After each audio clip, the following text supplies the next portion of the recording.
Nós vamos iniciar o nosso estudo de hoje com a expectativa de terminarmos aqui o nosso estudo do Livro dos Médiuns, nesse capítulo 15, Médiuns Escreventes ou Psicógrafos. Nós estamos no item número 181.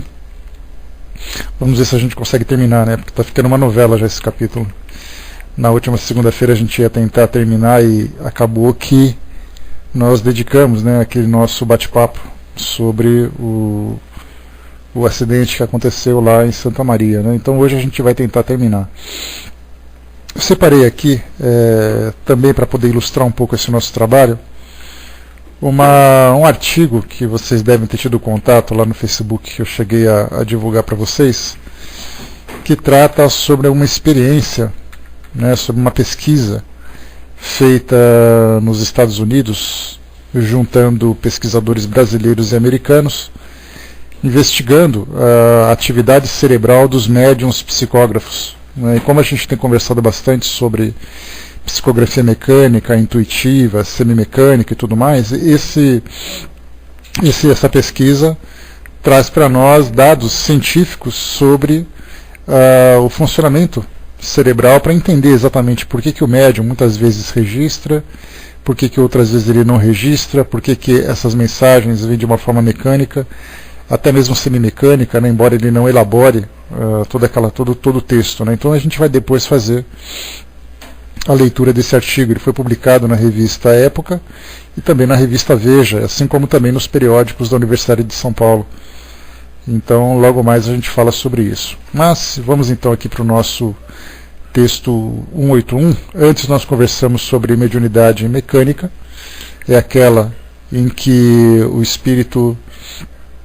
espíritos assumem o controle do braço do médium apenas e utiliza esse braço como se fosse um instrumento para transmitir a sua mensagem. Então significa que ele não passa pela região cognitiva do cérebro, consequentemente o médium não tem conhecimento da mensagem, ele só consegue ter esse conhecimento depois de fazer a leitura da mensagem, então ele não registra, ele não guarda nenhum tipo de informação daquilo que foi transmitido. Depois, na mediunidade intuitiva, acontece exatamente o contrário. O médium recebe a mensagem através da sua mente, ele capta a ideia e depois ele transmite essa mensagem através, né, do seu próprio impulso, embora ele sinta ali um impulso para escrever, né, o desejo de escrever, né, Então, nesse caso, o médium fica sabendo antes do que vai escrever. E aqui a gente vai entrar agora na mediunidade semimecânica, que é um trecho bem pequeno que Kardec colocou, mas unificando o mecânico com o intuitivo. Ele começa dizendo o seguinte para nós, que no médium puramente mecânico, o movimento da mão é independente da vontade. O médium intuitivo, o movimento é voluntário e facultativo, ou seja, ele que escolhe, ele que decide. O médium semimecânico participa das duas condições. Sente a mão impulsionada, sem que seja pela vontade, ao mesmo tempo que tem consciência do que escreve, à medida que as palavras se formam. No primeiro, o pensamento aparece após a escrita, no segundo, antes da escrita. No terceiro, ao mesmo tempo, esses últimos são os mais numerosos. Então aqui um detalhe importante que a gente deve considerar é que a grande maioria dos médiums é de médium semimecânico, né, de médium semimecânico. Então significa que ele tem a ideia do que vai escrever, a mensagem circula pela sua mente, então ele tem ideia do que vai escrever, mas a força, o impulso, também é feito pelo próprio espírito. Nesse caso, a gente lembra que acontecem aqueles casos de escrita muito rápida, que a gente fica se perguntando como é que o médium pode escrever tão rápido, sendo que no seu estado natural ele escreve com maior lentidão. Ou como o médium consegue imitar, por exemplo, a caligrafia dos médiums, dos espíritos que estão escrevendo. Então a gente tem ali várias situações que aparecem nessa condição, né? E esses médiums, né, a gente lembra que tanto o médium mecânico como o semimecânico, normalmente durante o dia é comum a gente ouvir relatos de médiums que comentam que sentem um formigamento no braço, sentem uma dor no braço, um certo peso, e depois que ele vai ao trabalho do centro espírita, ou ele faz a psicografia, ele deixa de sentir esse incômodo, né, ou esse desconforto. Então isso é bastante comum, né, nesses relatos.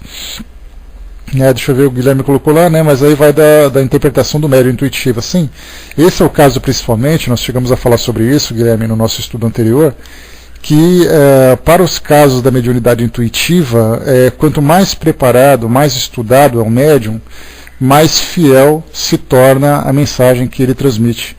Porque muitas vezes o médium que não tem ali um conhecimento sobre o assunto, por exemplo, nós comentamos, se ele é um médium que trata de uma área científica, né, que traz mensagens mais técnicas, quanto mais conhecimento ele tem dentro daquela área, mais fácil fica para o espírito transmitir a sua mensagem, porque ele encontra na mente do médium arquivos que já estão ali pré-elaborados relacionados com aquela ideia. Então fica mais fácil de você aproveitar a bagagem que o médium tem para transmitir a sua mensagem, com relação à linha de raciocínio, com relação a vocabulário, com relação à rapidez, para poder elaborar essa ideia, né? Já no caso, por exemplo, de médiums que trazem psicografias relacionadas com o Evangelho, quanto mais familiarizado o médium se encontra com os temas evangélicos, mais fácil para o espírito é transmitir a sua mensagem. Então a gente viu, por exemplo, um desses casos, né, o que aconteceu com o Chico, nós conversamos sobre isso, lá no comecinho do seu trabalho mediúnico, né, ele estava ali plantando alho lá em São Leopoldo e tudo mais, e aí, então um dos espíritos começou a transmitir uma mensagem para ele relacionada com o infinito, com a formação do universo, mesmo que de uma forma poética. E aí então o Chico não conseguiu acompanhar o raciocínio dele. Isso mostra que mesmo um médium do porte de Chico Xavier apresentou uma certa resistência para o espírito se manifestar. Então, no caso da intuição, quanto mais preparado o médium se encontra, mais fácil para o espírito manifestar a sua ideia. E além disso, não apenas com relação ao preparo intelectual do médium, é importante também que ele se envolva com o trabalho que está sendo feito, tentando ser o mais fiel possível daquilo que se comunicou. Porque é muito comum, pelo fato dos médiuns quererem ajudar, até terem boa vontade, muitas vezes também envoltos em vaidade e tudo mais, ele quer dar uma floreada na mensagem para que aquilo que ele transmita seja bastante rico em termos de vocabulário, de informações. Aí ele acaba acrescentando elementos que o espírito não trouxe, mas que ele mesmo colocou por sua própria iniciativa. E acaba muitas vezes recheando demais, floreando demais uma mensagem que era para ser objetiva, ou muitas vezes até mudando o sentido da mensagem que foi trazida. Então o médium intuitivo é aquele que apresenta maior dificuldade para a transmissão. O médium mecânico é aquele que é o mais fiel, porque ele não participa mentalmente daquilo que está sendo trabalhado. Já o médium semimecânico é o médium que recebe a informação e recebe o impulso. Mas o fato de esse impulso ser feito pelo espírito e dele ter contato com a mensagem, né, mentalmente durante a transmissão, não significa que ele não possa intervir naquilo que está acontecendo. Então o preparo do médium diz o seguinte: olha, você é médium, você é só um instrumento, você não deve interferir na mensagem, você deve ajudar o espírito a transmitir da forma mais fiel possível, você deve estudar os temas relacionados com aquilo que você que você normalmente auxilia na comunicação. Então são vários, é um treinamento que o médium passa para que ele possa se tornar um instrumento mais hábil, né, ou o médium mais habilitado possível para aquela comunicação.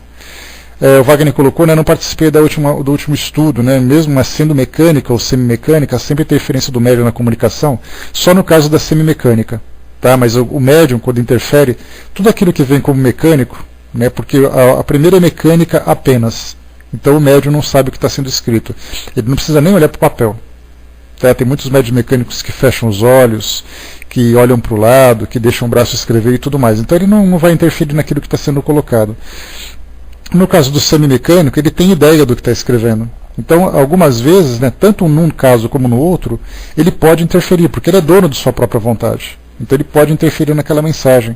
Mas o risco de inconscientemente ele interferir, ou ter maior facilidade para interferir, é mais no caso da semimecânica para a intuitiva.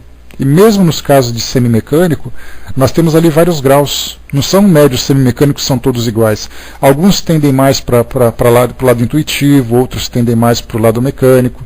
Então, mas assim, ele sempre tem aquele conhecimento naquele momento. Então, no caso dessa interferência do médium, se for pela vontade dele, ele pode interferir qualquer hora. Mas de um modo inconsciente, essa interferência vem mais quando ele tende para a intuição. Porque então ele quer ajudar o espírito a escrever com mais rapidez, porque a ideia está chegando para ele. Né? O Fristones colocou para nós, né, alguns espíritas da área científica detectam erros ou equívocos nas mensagens científicas de André Luiz. Como se explica isso? É uma questão de fazer comparação, né, Fristones? Né? O que André Luiz traz para nós, as informações vieram na década de 40. Né? Hoje nós estamos no século XXI, então é muito comum os espíritos trazerem informações relacionados com a cultura da época. Né? Então não significa necessariamente que está errado. Se nós pegarmos, por exemplo, todo mundo fala de André Luiz, que André Luiz estava errado, aquela coisa toda. Allan Kardec também estava errado. Se você pegar o livro A Gênese, por exemplo, Kardec publicou uma nota, quando se fala em uranografia, ele dizia que os cometas, se viessem em direção à Terra, não aconteceria nada, porque um cometa era vaporoso. Só que nós sabemos, se um cometa vier em direção ao nosso planeta, ele pode destruir, porque afinal de contas é uma grande bola de gelo. Ele dizia, por exemplo, que as doenças se transmitiam pelo ar, porque eles não conheciam ainda os micro-organismos. Né?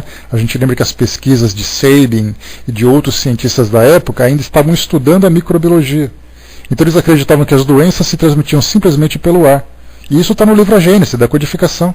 Então a gente pega esses espíritas que são muito radicais e criticam André Luiz muito mais por um preconceito, mas não estudam, por exemplo, aquilo que Kardec trouxe de informação científica atualizada para aquela época, mas que não mudou nada. Quer dizer, mas que teve grandes mudanças ali.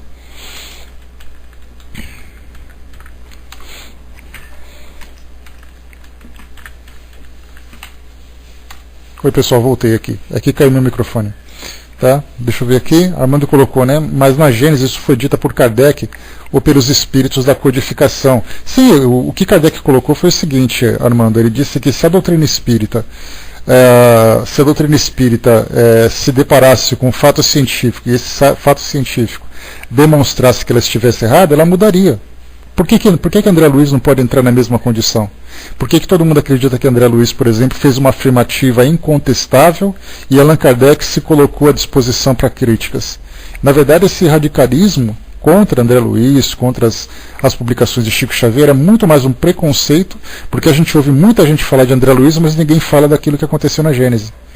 Eu tive uma oportunidade de ter um debate com um colega que ele é físico, doutor em física, e a gente falava sobre a Gênese.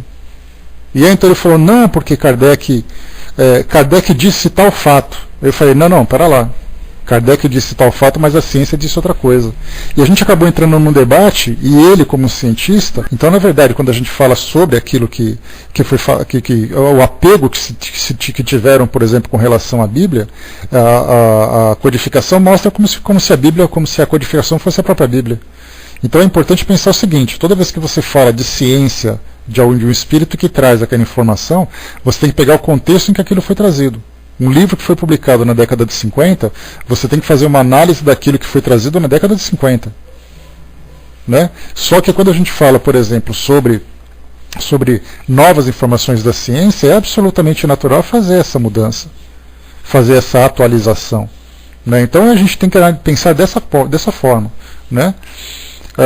O próprio Kardec falou para atualizarmos a doutrina espírita acompanhando as ciências. E por que a gente não pode analisar isso com tranquilidade com relação àquilo que André Luiz trouxe? Ele trouxe informação, a ciência trouxe uma informação diferente, a gente com absoluta naturalidade atualiza. Não precisa voltar no passado e fazer uma crítica destrutiva, dizendo que ele estava errado em tudo aquilo que ele falou. Né? A Florzinha colocou, né, mas o livro dos médiuns, Evangelho, etc., também teria isso. No caso do livro dos médiuns, a gente teria informações complementares, né? Porque o livro dos médiuns, Kardec trouxe para nós informações relacionadas com aquilo que ele pesquisou. Nesse caso, eu posso citar para vocês, com relação às cirurgias espirituais, que eu sempre comento com vocês, é algo que Kardec não abordou. Você não lê sobre cirurgias espirituais. A gente vê sobre magnetismo, a gente vê sobre efeitos físicos e tudo mais. Mas um capítulo dedicado a essas cirurgias ele não pôs. Mas significa que Kardec não sabia que isso existia? Talvez não tivesse tido contato. Se Allan Kardec tivesse feito uma expedição à África, por exemplo, e tivesse tido contato com as religiões africanas e visto o fenômeno mediúnico, o fenômeno medianímico, digamos assim, né, muito mais voltado nesse sentido, ele teria também uma rica fonte de informações. Se ele tivesse contato com os indígenas e visto ali a mediunidade praticada pelas tribos indígenas, ele teria mais fonte de informações. Então ele trouxe um manual básico para nós, mas nos deixou à vontade para fazermos novas pesquisas, novas investigações. Tanto que a partir de Kardec, nós tivemos tantos e outros pesquisadores que não apenas atestaram aquilo que ele trouxe, mas verificaram que havia novas informações a serem acrescentadas. Né? Então, e no caso do Evangelho, nós temos ali uma situação interessante que eu sempre comento com vocês. Fazer uma interpretação dos textos bíblicos ao pé da letra é algo extremamente perigoso, extremamente delicado. Né? Isso porque, quando você fala em textos bíblicos, você fala em tradução, você fala em interpretação, né, numa série de situações que você pode deformar aquilo que foi transmitido inicialmente. Então, quando ele fala nessa visão moral da situação, o moral é incontestável. E ele fala isso logo na introdução do Evangelho, quando ele diz assim: a nossa preocupação não é estudar os fatos, nem estudar as personalidades. O nosso papel aqui no Evangelho segundo o Espiritismo é analisar as situações morais que vão fazer com que nós nos transformemos, aquela coisa toda. Né? Então ele mesmo colocou sobre isso. Então o livro dos médiuns ele não está absolutamente fechado completo. Tanto que nós temos aí tantos e tantos livros que aprofundam assuntos que ele trouxe, muitas vezes de um modo superficial, porque era apenas, né, tanto que a gente vê mediunidade semimecânica, Kardec resumiu em meia dúzia de linhas. Em 6 linhas ele conseguiu falar sobre semimecânico. Né? Então ele conseguiu trazer de um modo bem simples, de um modo bem objetivo. Né? Já no caso, por exemplo, de outros tipos de mediunidade, nós temos várias psicografias. Né? Então, dessa forma que a gente tem que ver. Então, sempre aprofundando, sempre analisando e tudo mais. Né? Então, assim, já no Livro dos Espíritos, por exemplo, nós temos ali situações que o próprio Allan Kardec fez a correção. É o caso que a gente pode ver, por exemplo, sobre as possessões. Ele fala sobre as obsessões simples, ele fala sobre as subjugações, ele fala sobre a fascinação e depois ele fala sobre a possessão. E lá ele está dizendo, a possessão não existe. E depois na Revista Espírita ele traz um artigo enorme falando que possessão realmente existe. E ainda traz exemplo, e no livro A Gênese, lá no final, no capítulo que trata das obsessões, no capítulo 14, se não me engano, ele fala também sobre isso, que as possessões existem. Não, mais para frente, não é capítulo 14 não. Então, é sempre a possibilidade de mudança, é até muito tranquila, é muito natural. Né? Se a gente se prender em ficar criticando aquilo que errou e não pensar na possibilidade que aquilo pode ser realmente atualizado, a gente se prende mais na crítica do que no aprendizado. Né? Armando colocou, né, as muitas coisas erradas que André Luiz trouxe, né, que está em desencontro com a codificação. Basta ver o que ele traz de informação sobre o perispírito. Né? Não estou criando polêmica. Né? Falando sobre perispírito. O que ele falou sobre perispírito, o próprio Kardec falou muito pouco. Tem que pensar dessa forma. Se pegarmos, por exemplo, olha, Hernani Guimarães Andrade, que mais que a gente pode pegar aqui? Deixa eu ver nos meus livros aqui na minha biblioteca. Nós temos vários estudiosos, o professor Jorge André, fizeram estudos muito profundos sobre perispírito, aprofundando aquilo que Kardec trouxe de um modo superficial. Né? Então temos que ver assim, o que ele trouxe sobre perispírito não significa necessariamente que está errado.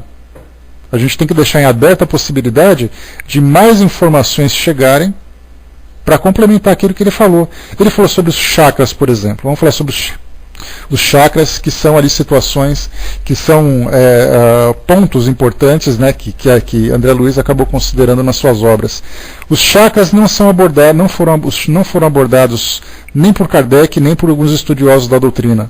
Mas ele é abordado, por exemplo, nas tradições milenares do Oriente. Como é que a gente pode dizer que há milênios estão estudando sobre os chakras e de repente vamos ignorar tudo aquilo que eles estudaram? Então é importante aproximar esses conhecimentos, aproximar essas ciências para ver exatamente qual é a conclusão que a gente chega. Então negar, porque ninguém falou, não significa nada. A mesma coisa a gente fala, por exemplo, com relação às colônias espirituais. Allan Kardec não falou de um modo claro, mas ele publicou alguma coisa sobre cidades espirituais na Revista Espírita. E aí então as obras de Chico Xavier e outros médiuns também falaram sobre esse assunto, e todo mundo diz assim, isso não existe porque Kardec não falou. Mas Kardec publicou um artigo sobre isso. Está lá na Revista Espírita, que fala até de Voltaire, se eu não me engano. Voltaire fala que chegou no mundo espiritual, viu aquilo ali e tal.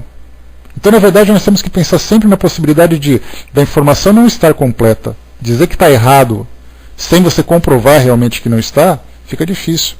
Porque ninguém pode provar que o perispírito tem ou não tem. O perispírito é algo que é a nossa ciência, nós não temos conhecimento. Tudo com relação a essa parte de perispírito é mais ou menos falar sobre buracos negros no espaço. É tudo teoria. Ninguém viu para falar. E eu já participei, por exemplo, de tratamentos espirituais em que os espíritos consideraram esses pontos energéticos. Faziam aplicações coronárias, aquela coisa toda, que na codificação não tem. Mas o fato de não estar na codificação não significa que isso não evolua.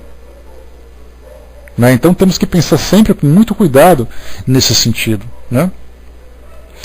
Não vamos ignorar estudos de milênios, mas não podemos misturar doutrinas com outras coisas, né? Pois senão a doutrina espírita vai se tornar uma missa do Padre Marcelo. Né? Mas o detalhe, Armando, o fato de você não é não misturar a doutrina espírita, é absorver aquilo que está certo. Porque se você falar assim, eu não vou misturar a doutrina espírita com outros conhecimentos, significa que eu vou ficar fechado e muita coisa evoluindo à minha volta e eu não vou incorporar por uma questão de preconceito. Quer dizer então que pelo fato dos orientais falarem alguma coisa que é certa, a doutrina espírita não vai aceitar porque não, isso aqui não é espiritismo. Espiritismo não é fechado, espiritismo é tudo aquilo que é verdade. Espiritismo é tudo aquilo que envolve essa verdade universal. Só que essa verdade universal para nós ainda está muito limitada.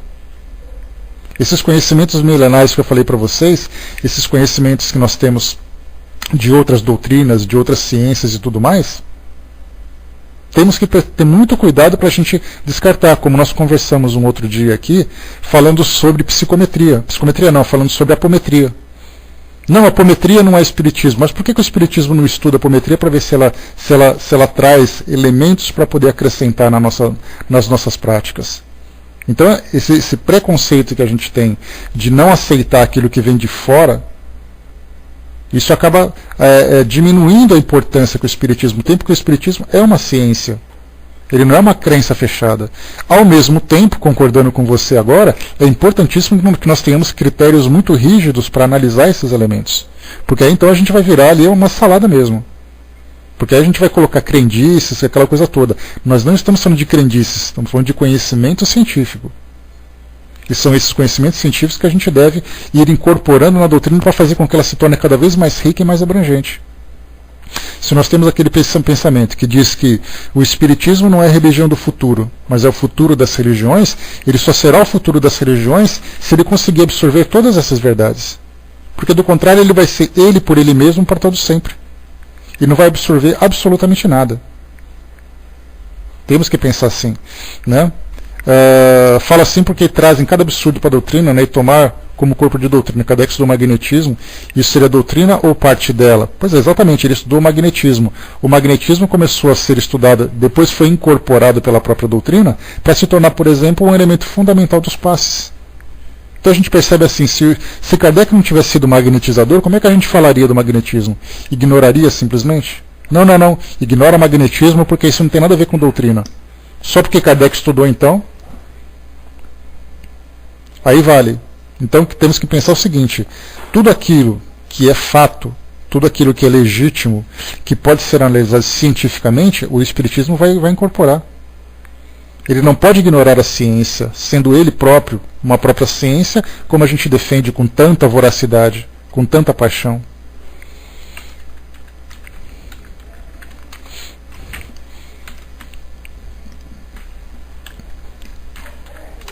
Oi pessoal, cheguei. Tá, pessoal, cuidado que eu já levei 2 tijoladas aqui hoje, tá? Só cuidado com a tecla Ctrl de vocês aí, que eu percebi assim que eu que estou sendo tijolado na verdade, não é o som que está caindo. Tá? Deixa eu ver aqui em cima, o Wagner colocou, né? Eu percebo também que muitos espíritas estão dificultando, falando coisas científicas sem conhecimento necessário. É a mesma coisa. que a gente falou, né, Wagner? É aquela história da gente pegar muitos espíritos, como nós já conversamos várias vezes, eu já falei para vocês desse fato, e é importante a gente lembrar, né, uma palestra de Raul Teixeira, que foi realizada, né, que foi proferida no primeiro Congresso Espírita do Maranhão, o Espiritismo e a Ciência. A gente sabe que Raul Teixeira é físico com mestrado em educação. Então, quer dizer, ele estudou ciência. E sendo físico, ele dizia assim, que nós não podemos dizer que o Espiritismo, que elementos do Espiritismo são científicos, exatamente, Érica, que elementos do Espiritismo são científicos porque a ciência não pode provar. Se você não pode provar a existência do espírito cientificamente, você não pode provar a reencarnação cientificamente, você não pode provar a influência espiritual cientificamente, você não pode falar de perispírito cientificamente, você não pode falar de nada cientificamente. Se o próprio espírito, que é o elemento principal, não foi provado cientificamente. A gente aceita por uma questão de teoria, por uma questão de análise dos fatos, mas cientificamente, num laboratório, por exemplo, você não pode chegar num laboratório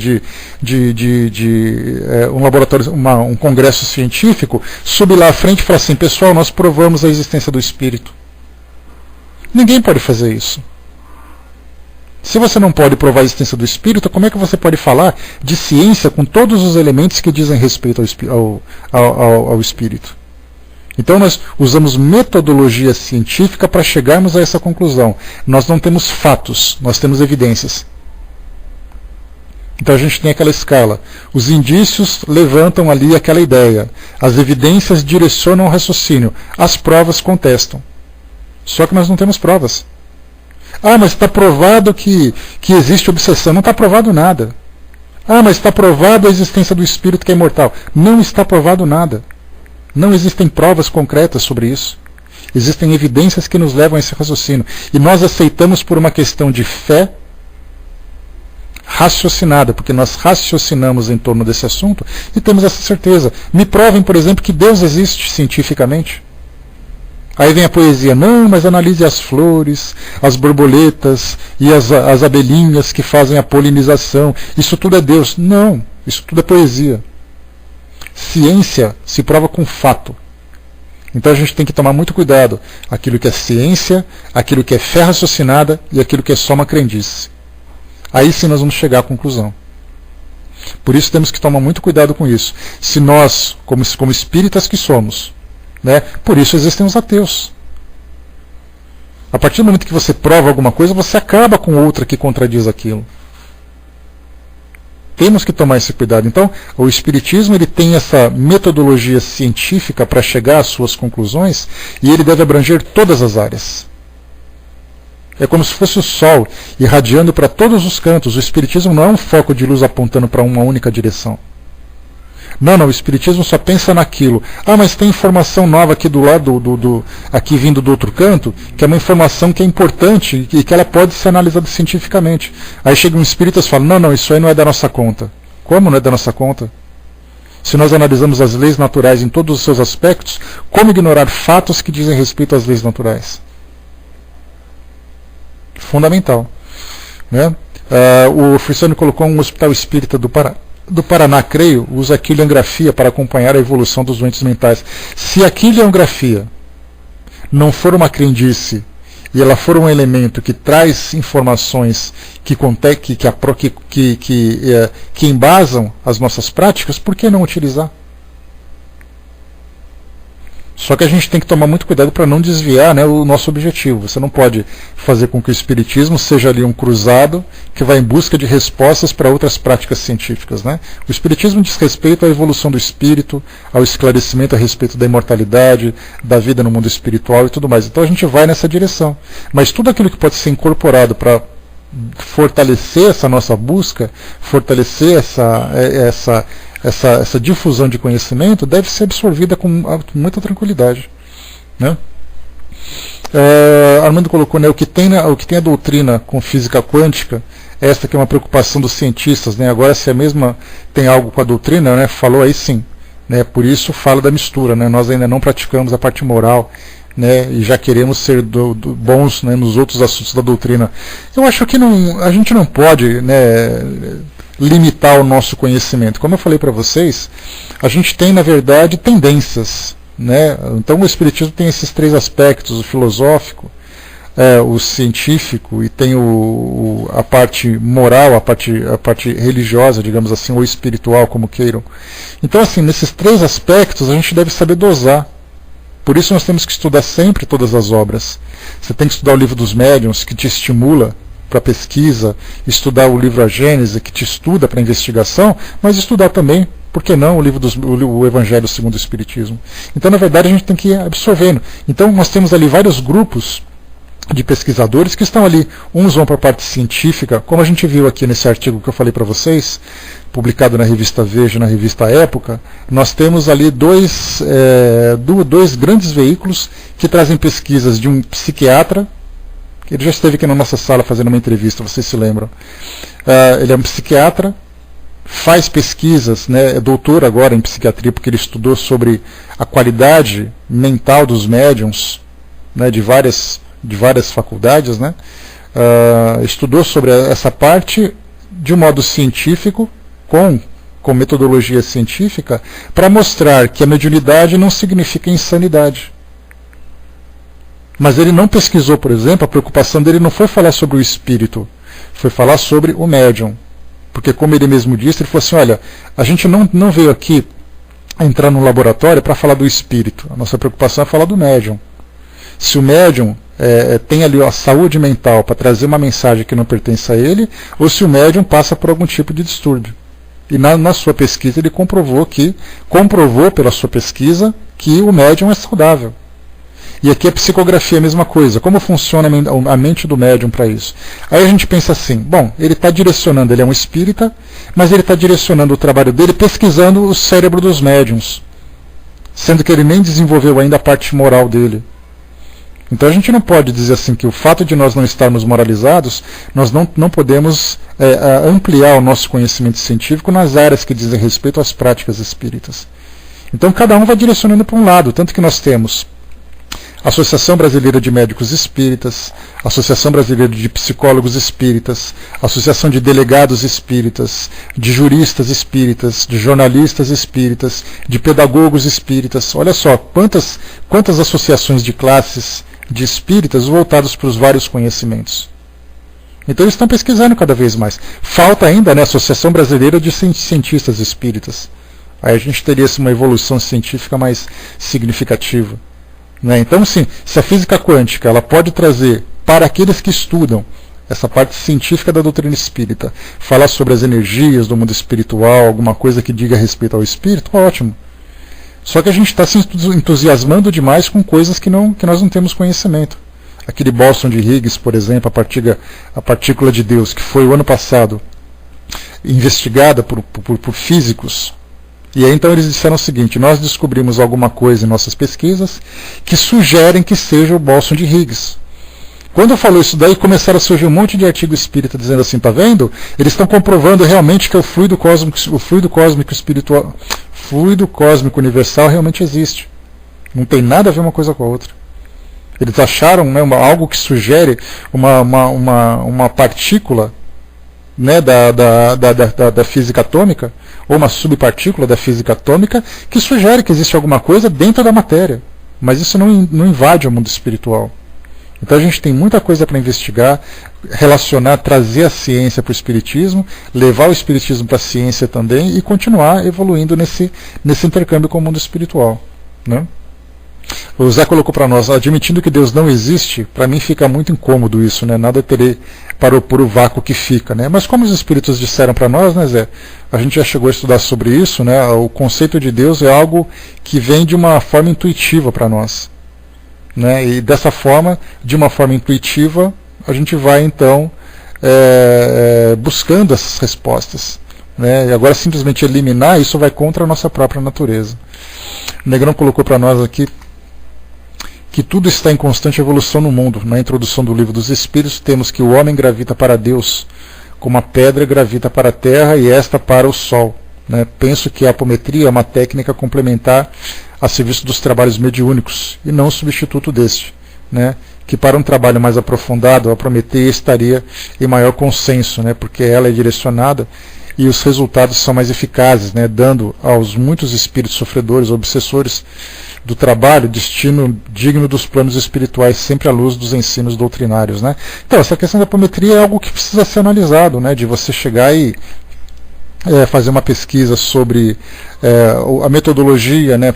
Eu não conheço a apometria, nunca vi a prática, li muito pouco sobre ela, mas muita gente faz muitas críticas a esse respeito, dizendo, por exemplo, que a apometria ela não tem a preocupação de fazer um trabalho de evangelização, mas ela tem um trabalho prático de você tirar, de você afastar um espírito que está influenciando negativamente alguém.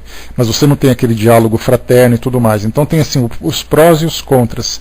De que forma que as técnicas apômetras podem acrescentar alguma coisa, ou apométricas, né, podem acrescentar alguma coisa nos trabalhos de mediunidade, nos trabalhos de desobsessão, de auxílio espiritual. Então é utilizar aquilo que é bom e descartar aquilo que não serve.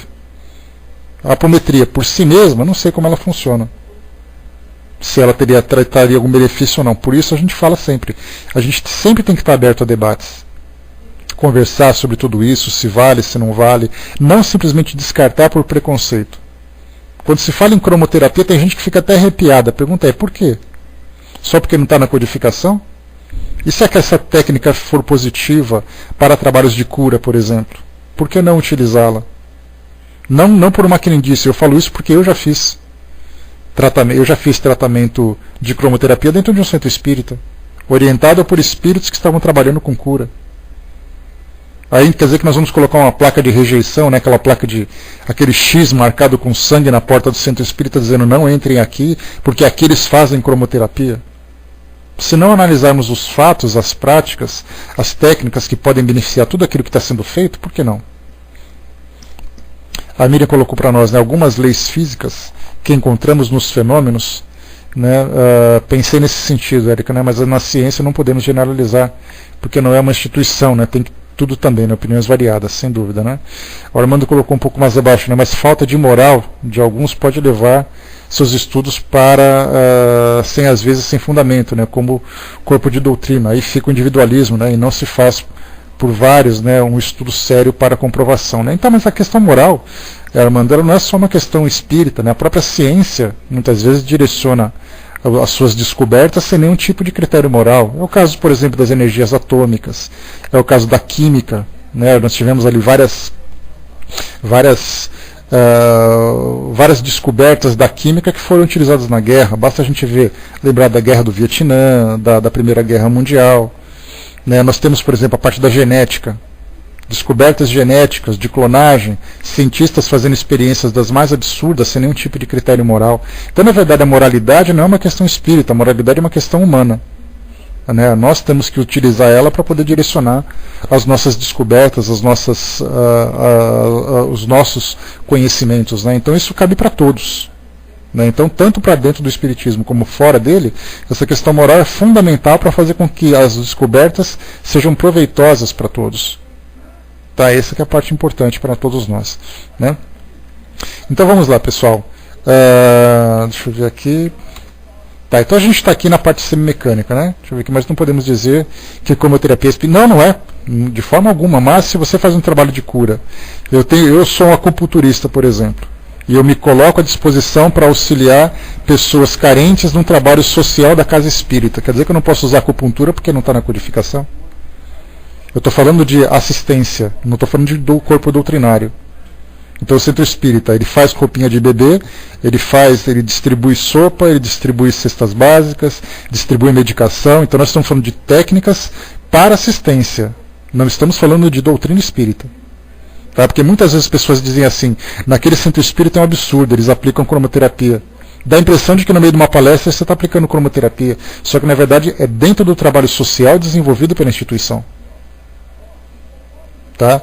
Então é nisso que a gente tem que diferenciar, quebrar assim, mais uma vez, quebrar os nossos preconceitos, entender como e quando a gente pode utilizar as coisas que estão sendo faladas, tudo com muito cuidado. E trabalhar para que a doutrina espírita seja compreendida na sua essência mais pura, mas essa pureza doutrinária não significa o radicalismo.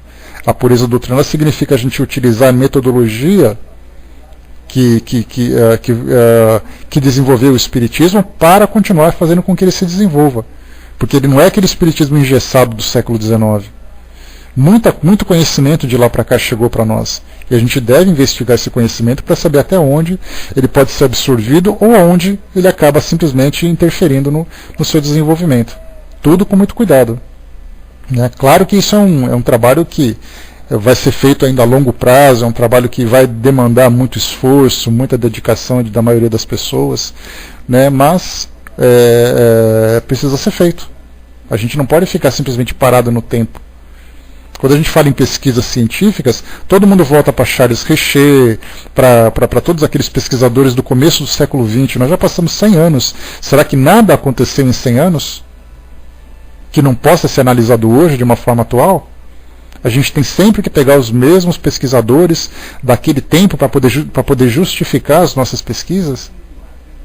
Então tudo evoluiu, tudo avançou, né? Temos que estudar codificação, revista espírita, para conhecermos e entendermos a doutrina espírita, né? Eis aí o começo. Sim, as bases estão as bases o próprio Kardec trouxe para todos nós, né? E através dessas bases é que a gente vai desenvolver o restante, né? Então não podemos começar de trás para frente, né? Daquilo que vem agora para depois chegar lá no começo, mas não podemos começar pelo começo e ficar preso lá, dizendo assim, não, aqui só isso me interessa. Nada que veio depois faz parte daquilo que vai evoluir. Não, temos que ter essa abertura, né? Bom dia, você fala. A Miriam colocou para nós, fica difícil ter uma visão cristalina, né, quando estamos numa fase de amadurecimento, muitas coisas interferem. Né? Sem dúvida, né? A gente tem que, mas perseverando. Né? Dedicação, perseverança, ponderação principalmente, equilíbrio naquilo que está sendo trazido, para a gente não fazer essa salada. Tá? Eu tenho muito cuidado, né? Porque por isso que eu gosto sempre, quando a gente faz o estudo, um dos meus princípios fundamentais é fazer com que a doutrina espírita seja sempre atual. Então eu gosto de pegar fatos da atualidade, pesquisas que saem agora, informações que chegaram, informações novas, sempre para poder embasar, sempre embasado naquilo que foi trazido, né, por Allan Kardec e por outros grandes desenvolvedores da doutrina espírita. Então eu não gosto de ficar naquele passado, a gente tem que trazer ela para a nossa realidade. Os fatos do presente devem ser vistos à luz do Espiritismo. Porque acontece, do contrário, vai acontecer mais ou menos como acontece nas igrejas que são evangélicas e católicas, vamos dizer assim. Quando você vai analisar um fato moral, por exemplo, você vai lá em Isaías, esse Isaías deve ter vivido há 3.000 anos. Quer dizer, você tem que pegar alguém de 3.000 anos para poder dizer que aquilo que você faz hoje é verdadeiro. Você não pode fazer alguma coisa, os fatos presentes, para poder justificar suas ações? Para falar que o marido tem que respeitar a mulher, você tem que lembrar lá de Abraão? Então, quer dizer, você fica preso num livro que é milenar, vai virar dogma, exatamente, Fagner. Você está dogmatizando uma doutrina que é progressista. O Espiritismo é progressista. Para falar alguma coisa sobre mediunidade, eu tenho obrigatoriamente que pegar um exemplo de Jesus. Eu não posso pegar o exemplo do meu vizinho, que também é médium. É isso que nós temos que pensar. Então, quer dizer, os valores são incontestáveis. A base é cristã. A ciência é progressista. Ela não muda nunca. Para a gente poder substituir Jesus como uma referência moral, a gente tem que pegar alguém que seja melhor do que ele. Por enquanto ninguém apareceu. Agora, com relação ao conhecimento, o conhecimento de Kardec, parabéns, Kardec, você teve um conhecimento ótimo, mas a ciência evoluiu mais de 150 anos depois de você. Então vamos evoluir com a ciência. Em termos de doutrina, ele trouxe para nós uma base fundamental. Muita coisa chegou depois que ele veio para cá. Muita coisa chegou. Se nós pegarmos, por exemplo, no livro Obras Póstumas, a gente vai estudar isso. Tem uma passagem que diz que Kardec voltará para complementar aquilo que ele fez. Obras Póstumas, a gente vai ver. Voltará quando? Os judeus estão até agora esperando o Salvador chegar. Para os evangélicos e católicos, Jesus não voltou ainda. Para nós que somos espíritas, chegou com a codificação. Allan Kardec disse que voltaria. Voltaria quando? Será que ele já não voltou, já não reencarnou para fazer a sua obra? Não estou dizendo que Kardec é Chico Xavier. Isso aí tem gente que diz, tem gente que não é, isso para mim não faz diferença. Mas será que alguém do quilate dele não veio para poder ajudar no desenvolvimento, na continuidade? Então você vê quanta coisa tem para a gente pensar, para a gente poder analisar, né? Então vamos lá, pessoal. Tudo bem até aí? Podemos dar sequência? Ou mais alguma dúvida que vocês tenham aí? Tá aí também, né? Aquilo que eu estou falando é minha opinião. Claro que vocês vão ouvir opiniões diversas, opiniões que são muito mais fundamentadas do que a minha e tudo mais, mas, né, a forma como eu vejo a doutrina é uma forma muito diferente do que muita gente vê. Né, de ver assim alguma coisa que não, você tem que se comportar daquela forma, você tem que se vestir daquela forma, você só pode ler aqueles livros. Negativo. Ela veio para reformar o mundo, não veio para trazer uma impressão apenas daqueles pensadores. Muita gente veio, assim como espíritos, como legiões de espíritos vieram para ajudar no desenvolvimento desse conhecimento espiritual, legiões de encarnados também estão trabalhando para desenvolver isso tudo. Então temos que ter esse pensamento progressista, tá? Mas não um pensamento distorcido desse progresso. Tudo com muito critério e com muito cuidado, né? Deixa eu ver aqui. Tá, vamos lá então, pessoal. Vamos lá para médiuns inspirados. Vimos aqui então essa parte dos médiuns que são semimecânicos. Médiuns inspirados. 182. Vamos lá. Todos os que recebem, no seu estado normal ou em êxtase, comunicações mentais estranhas às suas ideias, sem serem, como estas, pré-concebidas, podem ser considerados médiuns inspirados. Aqui quando a gente fala, né, sobre ideias pré-concebidas, significa que eu estou já há bastante tempo lendo, pesquisando, ouvindo ali, debatendo, conversando e tudo mais, e aí então aquela ideia vai se formando na minha cabeça. Aí chega um dia à noite e eu começo a escrever sobre ela. Aí eu digo assim, mas eu fui inspirado para poder escrever aquele texto. Na verdade eu não fui inspirado. Esse raciocínio vem se desenvolvendo há muito tempo na minha cabeça. Isso me pertence. São pesquisas, são informações, são ideias que eu estou trabalhando. Agora no caso, por exemplo, de eu me sentar à mesa e de repente vem um assunto na minha mente assim, poxa, me deu vontade de escrever sobre tal coisa. Eu começo a escrever. Um assunto que não tem nada a ver com a minha realidade. E eu começo a escrever, faço uma composição, faço uma poesia, escrevo uma obra, escrevo um artigo e tudo mais, com ideias que muitas vezes não faziam parte do meu cotidiano. Isso já pode ser chamado de inspiração. Trata-se de uma variedade intuitiva, com a diferença de que a intervenção de uma potência oculta é bem menos sensível, sendo mais difícil de distinguir no inspirado o pensamento do próprio do que foi sugerido. O que caracteriza esse último é, sobretudo, a espontaneidade. Né? Então, na verdade, nós temos ali a intuição. Intuição é quando um pensamento exterior interfere no seu modo de pensar. Só que no caso da inspiração, como Kardec colocou aqui agora, a inspiração ela é também um pensamento intuído, só que de uma forma muito mais sutil. Para quem é médium psicógrafo, que trabalha que é médium intuitivo, sente como se fosse quase que um alto-falante falando dentro da sua cabeça. É aquela coisa falando assim que muitas vezes, dependendo da potência do médium, ele vai até olhar para o lado para saber se tem alguém falando. Ele não ouve a voz, mas o pensamento é tão forte que ele procura de onde está vindo esse pensamento. No caso da inspiração, ele sente vontade de escrever sobre um assunto. E aí você vai dizer para ele assim, mas você foi inspirado por alguém para fazer isso? Você fala assim, não sei, fui inspirado por uma flor que eu vi na janela, fui inspirado por um quadro que eu vi não sei aonde, alguma coisa me deu a ideia para trabalhar sobre aquele assunto. Então, na verdade, muitas vezes ele até nega. E aí nós temos cientistas que são médiums que podem ser inspirados, cientistas, por exemplo, que estão ali fazendo um trabalho, de repente vem uma ideia para ele trabalhar numa outra linha de raciocínio para ter uma descoberta, ele vai e descobre. Aí claro que por ele ser um cientista, por ele ter ainda aquela razão muito voltada para a matéria, por ele ainda ser muito orgulhoso, ele vai dizer assim, essa descoberta foi minha. Ou então nós temos aqueles compositores, né, que escrevem letras de músicas, compositores que escrevem melodias, pintores que vão ali naqueles quadros e fazem aquelas artes maravilhosas e tal, ele muitas vezes fica assim, essa é a minha melhor obra-prima. Eu de repente me veio assim uma inspiração, eu comecei a pintar e saiu esse quadro maravilhoso. Essa inspiração para ele, na verdade, essa inspiração é algo que alimentou a sua criatividade, mas ele não tem ideia de onde veio, qual é a sua origem.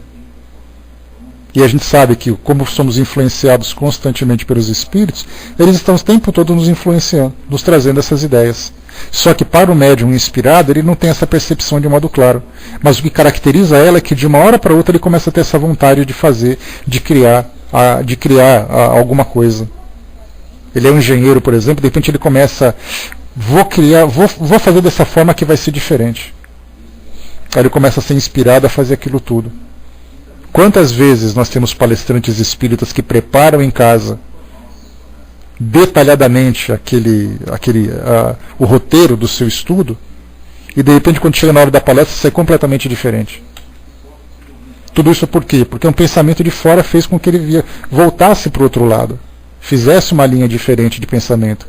E ele vai dizer assim, mas foi o assunto na hora, foi o público na hora. Na verdade foi uma inspiração que ele recebeu que ele não faz ideia. Deixa eu ver aqui, o Brás colocou, um senhor recebeu uma mensagem de seu filho que psicografou sem querer. Estava na mesa conversando, seus braços sentiram impulsos incontroláveis. Ele gritou, a esposa pediu papel e caneta, né, e uma linda carta. Né? E nesse caso a gente tem ali que a mediunidade pode até ser semimecânica, né, Brás? Porque ele tem ali aquela vontade de escrever, o braço começou a escrever e tal, então ali é mediunidade semimecânica, que não significa necessariamente que ele seja espírita. Porque a gente lembra que médium é médium. Médium não tem religião. Médium é da natureza humana, né? O Negrão colocou nesse êxtase, é uma espécie de transe. É assim, Negrão, a gente ouve muito isso no êxtase, principalmente para as pessoas que têm uma fé muito fervorosa. Eu trouxe para vocês aqui, né, a mediunidade dos santos, e muitos psicógrafos, muitos médiuns que são psicógrafos da igreja, são pessoas que têm uma fé muito fervorosa, entram naquele estado de oração e de repente assim ele quase que sai do ar. Ele não fica inconsciente, mas a sua mente sai do ar. É como se ele parasse assim, ficasse olhando para o nada, e ali o espírito dele, a sua consciência viajasse pelo mundo espiritual. Nesse estado de êxtase, muitos santos fizeram isso. Parava naquele momento, fazia aquela oração fervorosa, a sua mente viajava e de repente ele volta e começa a escrever um texto. E começa a escrever um texto normalmente voltado para a fé dele, naturalmente, né? Para a sua crença, e são aqueles textos que inspiram, assim, que influenciam multidão de crentes. Então, nesse caso, o êxtase é exatamente esse estado, de você sair do ar, digamos assim, motivado por uma fé, por um sentimento muito profundo. Tá? E assim também temos médiums, né? Apesar de que isso é muito raro de ser estudado, eu particularmente não conheço nenhum médium que tenha entrado em êxtase assim, né? Mas existem êxtases tão profundos que muitas vezes o espírito tem até dificuldade de retornar ao seu corpo e muitas vezes pode até ser levado à morte, porque ele entra em estado de êxtase. Esse êxtase, como o próprio nome diz, é um prazer assim indescritível.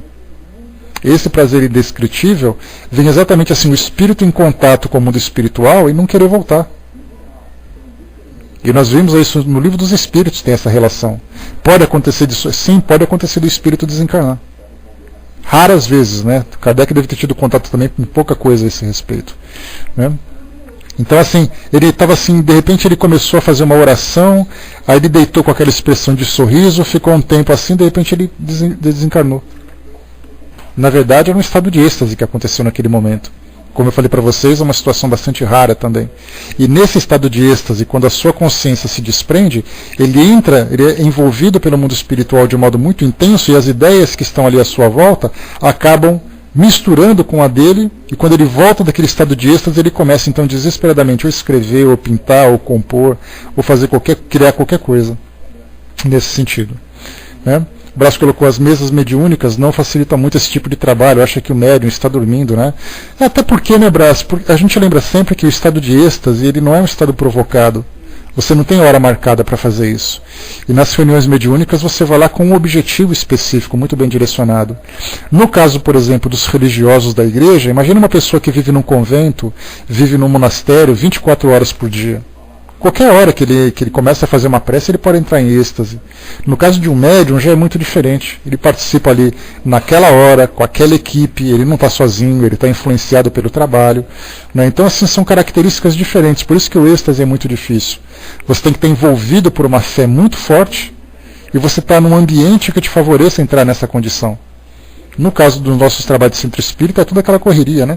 Ora, você chega correndo, volta correndo, chega com hora marcada, tem um trabalho de desobsessão, um trabalho de cura, aquela coisa toda. Como é que você vai parar para ter êxtase? Ainda mais nos tempos atuais.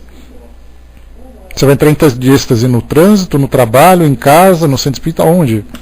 Você não tem paz para entrar em êxtase nos tempos atuais. Mas já no passado, sim. Imagina você vivendo no ano de 1300, naquele mundo que não tinha nada com nada, naquele monastério que fica lá no alto de uma montanha italiana, naquele frio, naquele inverno, você com aquela roupa de monge, depende de você parado e rezando. Você vai entrar em êxtase de qualquer jeito ali, né? Tudo favorece você entrar nesse estado de transe, né? Vamos lá, deixa eu ver mais aqui. Continuando aqui nosso texto. Recebemos inspiração, né, como estado sonambúlico? Não, o estado sonambúlico é diferente, porque o estado sonambúlico, o espírito ele entra no estado de transe e ele desenvolve uma dupla vista normalmente, tá? E essa dupla vista pode favorecer ele ter uma percepção diferente daquilo que está à sua volta, ele pode ter um desprendimento e ter contato com o mundo espiritual. O estado de êxtase é um estado de felicidade indescritível. Já o sonambúlico é uma coisa muito mais terrena. É uma coisa, digamos assim, seria um estado muito mais bruto. Já o estado de êxtase é um estado muito mais etéreo. Ele está muito mais voltado para as dimensões mais felizes, com aquelas dimensões muito mais, como é que eu posso dizer? Muito mais poética, muito mais voltada para aquele amor universal e tudo mais, né? O sonambúlico não. O sonambúlico é um estado de transe que acontece naquele momento. Tá? Pois é, né, Beth? Então, em estado em êxtase, né, no Rio de Janeiro seria um milagre, né? Agora todo mundo gostaria de ser sonâmbulo no Rio de Janeiro para se desligar um pouco, né? Então são estados semelhantes de consciência, digamos assim, mas em dimensões bastante diversas, né?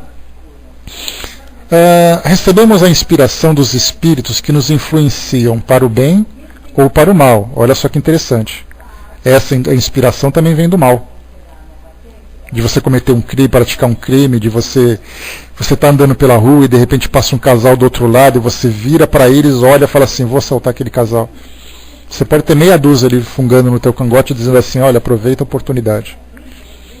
Você pode não ter percepção nenhuma e você acha que a ideia é sua. Que você estava ali, de repente passou aquele casal e comete aquele crime. Né? Mas ela é principalmente a ajuda dos que desejam o nosso bem e cujos conselhos rejeitamos com muita frequência. Olha só então a inspiração que chega para nós e a gente simplesmente não ouve. A gente simplesmente não se dá conta disso. Então os espíritos vêm, você passa por um momento de turbulência, você passa por um momento de dificuldade, um momento que você precisa encontrar respostas para situações, para problemas, para atividades profissionais, acadêmicas e tudo mais, e os espíritos estão ali do seu lado falando alguma coisa, mas a gente está com o nosso pensamento tão voltado para a realidade material que a gente não tem a percepção daquilo que acontece. Então eles falam para nós, olha, fica tranquilo e tudo mais, a gente está desesperado, aquela coisa, a gente nem consegue ouvir. Nesses momentos de dificuldade a gente mal consegue ouvir quem está do nosso lado. Imagina ouvir assim uma voz silenciosa que fala na nossa mente. Aplica-se a todas as circunstâncias da vida, nas resoluções que devemos tomar.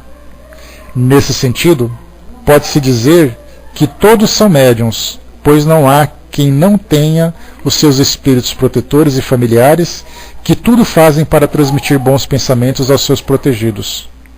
Se todos estivessem compenetrados dessa verdade, com mais frequência se recorreria à inspiração do anjo guardião, nos momentos em que não se sabe o que dizer ou fazer. Aqui a gente tem essa situação de que Kardec colocou logo no começo, quando nós estudamos o capítulo que trata dos médiuns, lá no capítulo 14, tá tudo som tudo ok, né, pessoal? Dá um ok, por gentileza. Beleza. Então, no caso, lá no capítulo 14, no primeiro parágrafo, Kardec falava assim, né, que todos são mais ou menos médiuns. mas são poucos aqueles que podemos considerar de médiuns ostensivos. Então, quando ele fala que todos são mais ou menos médiuns, ele fala exatamente dessa questão da inspiração. É a capacidade que nós temos de perceber o mundo espiritual. Só que muitas vezes essa percepção tem que ser mais desenvolvida, tem que ser mais profunda, né? E continua. Que se invoque o espírito protetor, pode ser evoque ou pode ser invoque, tá, pessoal? Então nós temos ali palavras que são sinônimos. Que se invoque o espírito protetor com fervor e confiança, nos casos de necessidade, e mais assiduamente se admirará as ideias que surgirão, como por encanto, seja para auxiliar numa decisão ou em alguma coisa a fazer. Se nenhuma ideia surgir imediatamente, é que se deve esperar. A prova de que se trata de ideia sugerida está precisamente em que ela, se fosse da pessoa, estaria sempre ao seu dispor, não havendo razão para que não se manifestasse à vontade. Quem não é cego, basta abrir os olhos para ver quando quiser. Da mesma maneira, o que possui ideias próprias sempre as tem a seu dispor. Se elas não surgem à vontade, é que ele precisa buscá-las fora de si mesmo. Então, como nós vimos aqui, naquele momento em que entramos em sintonia com o mundo espiritual e uma ideia nova surge, isso mostra claramente que aquela ideia não era sua. Porque se ela fosse sua, você estava pensando nela há muito tempo. Você estava até, assim, digamos assim, não tendo iniciativas para fazer com que ela se executasse, ou não tendo vontade de fazer com que ela se concretizasse.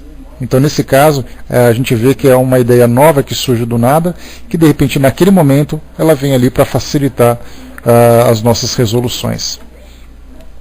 Nessa categoria, podem ainda ser incluídas as pessoas que, não sendo dotadas de inteligência excepcional e sem sair do seu estado normal, têm relâmpagos de lucidez intelectual que lhes dão surpreendente facilidade de concepção e de elocução, né, no caso de transmitir essa ideia, e em certos casos, o pressentimento do futuro.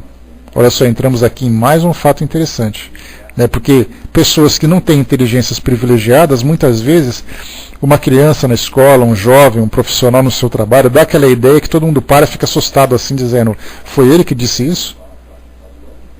De onde você tirou essa ideia? Ele fala, não sei, me veio aqui na cabeça, pensei que podia ajudar. Então a gente vê assim que também entra em contraste com a realidade da pessoa as ideias que são diferentes da dele.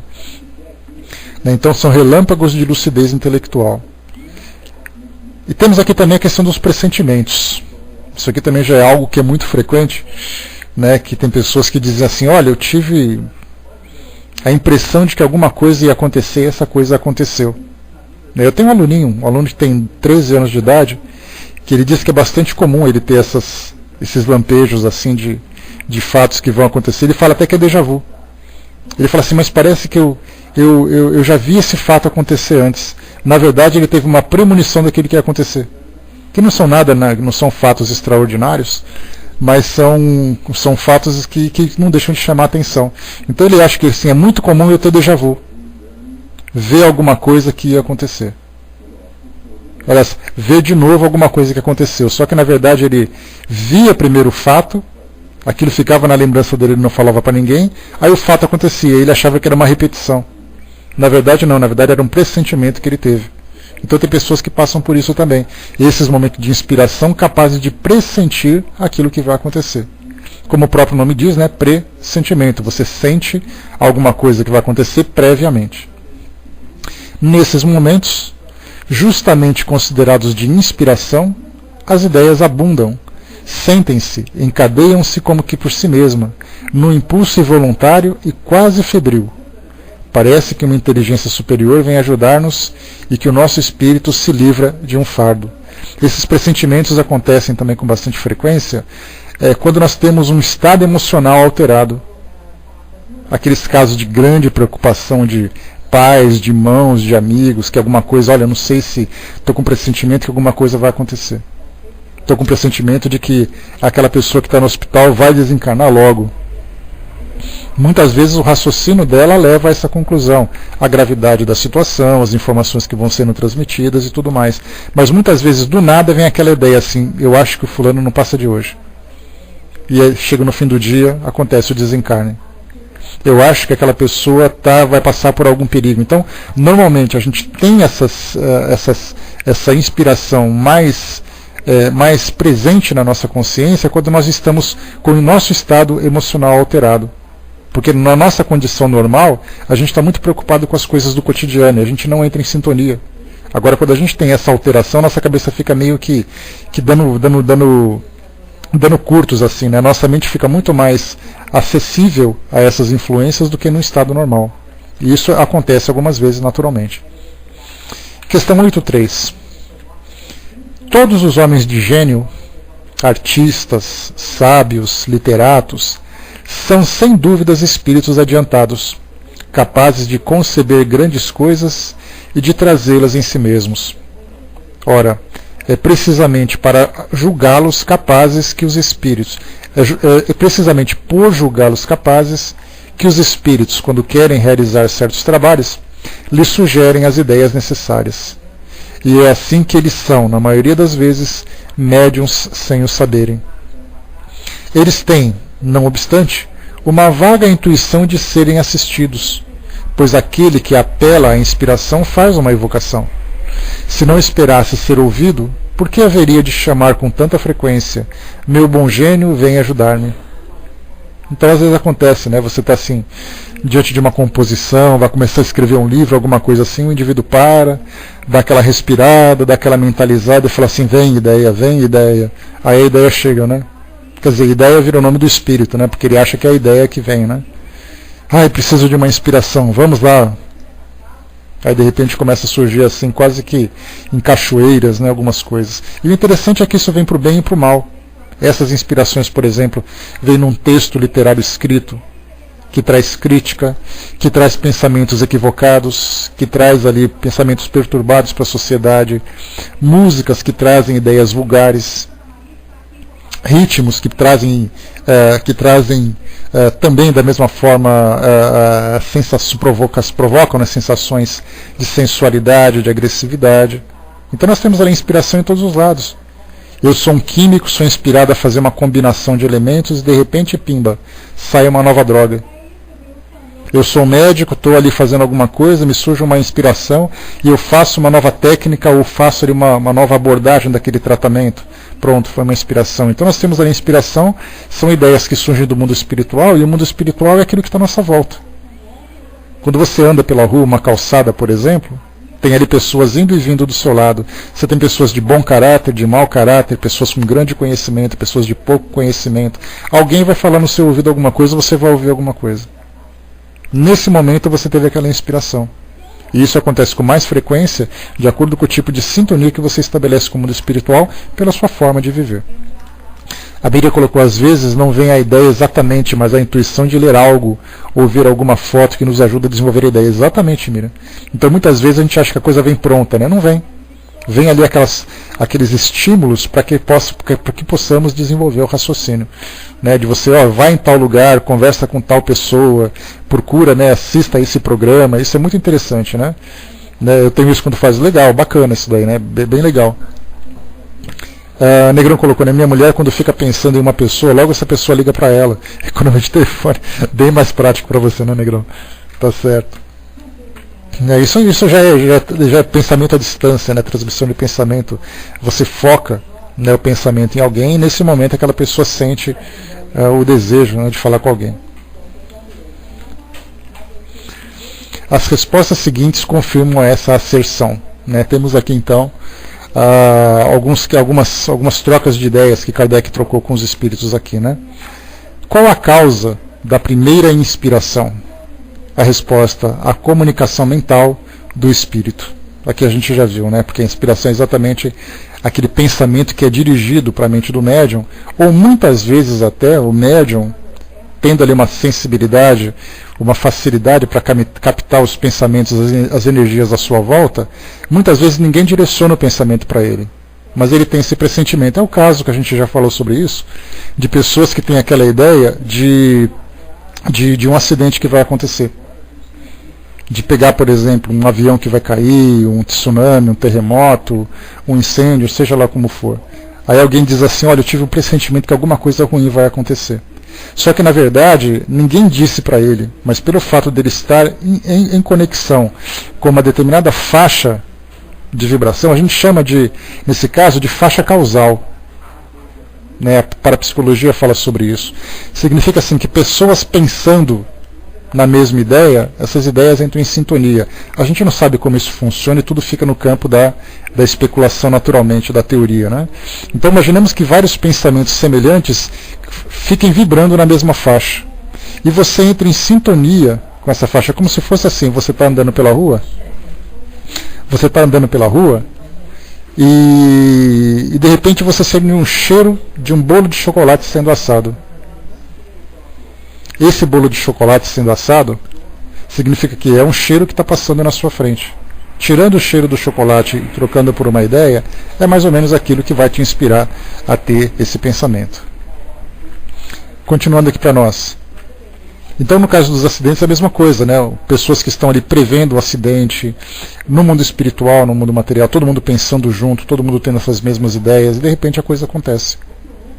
Significa que você estava em sintonia, ouvindo aquilo que estava sendo dito, solto pelo espaço, digamos assim. A inspiração não se destina apenas a grandes revelações, porque dá a impressão de que os inspirados são apenas os grandes gênios que trazem as grandes descobertas. A resposta, não. Ela se relaciona quase sempre com as mais comuns circunstâncias da vida. Por exemplo, queres ir a um lugar e a voz secreta te diz que não, porque corre perigo. Ou ainda essa voz te sugere fazer uma coisa em que não pensavas. Isso é inspiração. Há bem poucas pessoas que não tenham sido inspiradas em diversas ocasiões. Ou seja, todos nós estamos submetidos a isso também. Um escritor, um pintor, um músico, por exemplo, nos momentos de inspiração, poderiam ser considerados médiuns? A resposta sim, pois nesses momentos tem a alma mais livre e como separada da matéria. E aqui então recobra em parte as suas faculdades de espírito e recebe mais facilmente as comunicações dos espíritos que a inspiram. Então tem aqueles momentos especiais em que eles têm essa facilidade, né, de captar esses pensamentos. Então eles têm que realmente se concentrar, tem que realmente ele ficar isolado. Tem pessoas que gostam de viajar, ir para a praia, ficar fechado num determinado local para ter essa ideia diferente, né, saindo um pouco daquela correria do dia a dia. E finalmente a gente tem o último item aqui, 184, para a gente concluir o nosso trabalho, os médiuns de pressentimentos. Kardec vai abordar um pouquinho mais agora sobre aquela questão. Então ele diz assim para nós: o pressentimento é uma vaga intuição de acontecimentos futuros. Certas pessoas têm essa faculdade mais ou menos desenvolvida. Pode-se tratar de uma espécie de dupla vista que lhes permite ver as consequências do presente e o encadeamento natural dos acontecimentos. Mas muitas vezes também é o resultado das comunicações ocultas, e é sobretudo nesse caso que se pode chamar de médiuns de pressentimentos, as pessoas assim dotadas, que constituem variedade de médiuns inspirados. Né? Então esses pressentimentos é aquilo que a gente já conversou agora há pouco. Né? Então aí pessoal, fechando por aqui, né, o nosso estudo de hoje, concluímos esse trabalho da parte da psicografia, e o nosso próximo estudo vai ser sobre os médiuns especiais. Aqui vários tipos de habilidades, digamos assim. E a gente ia fazer a leitura desse artigo que fala sobre as pesquisas do mapeamento cerebral dos médiuns. E aqui nós temos então esse artigo como lição de casa para vocês. Copiem o link depois, façam a leitura, para verem ali de que modo que o cérebro do médium funciona nesse momento. Tá? O Francis aqui mandando um abraço do nosso amigo Reinaldo, que está lá no hospital, tá? que se encontra ainda hospitalizado, está fazendo tratamento. Acabou de falar com ele, deixou um abração para todo mundo aqui, a gente manda as nossas vibrações lá para o nosso amigo também.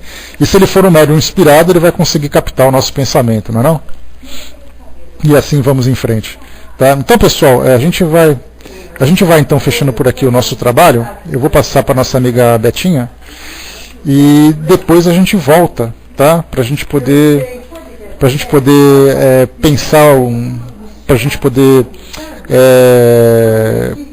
trocar as nossas ideias, nessa oportunidade que a gente tem de refletir um pouquinho mais, não apenas sobre o trabalho que a gente tem que fazer diretamente sobre psicografia, mas como a gente já conversou, como em outras vezes também, sobre o próprio modo como nós lidamos com a doutrina espírita. Tá? Porque pensamos assim, da mesma forma que muitas religiões foram desvirtuadas por causa de personalismos, a gente tem que ter muito cuidado, exatamente porque o Espiritismo é uma filosofia nova, e nós já temos esse histórico negativo de várias outras doutrinas. Então nós temos que ter sabedoria de perceber aquilo que a gente pode fazer em benefício da doutrina espírita para fazer que ela se torne realmente uma filosofia transformadora e renovadora do nosso mundo. Então temos que debater sobre isso, temos que tomar cuidado, temos que analisar a forma como nós abordamos, como outras pessoas abordam também, com relação à rigidez com que tratam, com relação à abertura excessiva com que tratam. A gente tem que ter sempre aquele equilíbrio de manter sempre a mente aberta, mas com os pés no chão. Fundamental para a gente poder realmente vivenciar a doutrina espírita da forma mais pura que ela tem. Tá legal? Muito bem, meus amigos. Fechando por aqui, então, nosso trabalho, passando para você, Betinha. Voltamos em seguida. Então, tá passando para você. Beijos.